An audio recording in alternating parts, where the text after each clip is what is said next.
Welcome to Chillin' 101. We hope this video helps. You begin by confirming your device model and iOS version so you know Face ID is supported. Once done, clean the True Depth camera with a microfiber cloth and remove any screen protector or case that could occlude sensors. Restart the phone to clear temporary glitches and make sure ambient lighting is even. Low light can confuse scans. Also disable low power mode because it can throttle background services. Now you're ready to open Face ID settings and begin the reset process. You should reset Face ID to remove corrupted biometric data.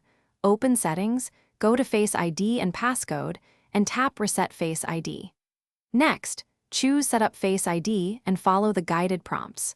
Hold the phone about 10 to 20 inches from your face and position it inside the frame. Rotate your head slowly so the True Depth camera captures multiple angles. Complete both enrollment scans. These two passes build a fuller 3D map and improve recognition from different positions and lighting. You finish by testing Face ID with the accessories you use: glasses, sunglasses, or a mask alternative to see performance differences. Decide whether to enable Require Attention for extra security, which needs open eyes.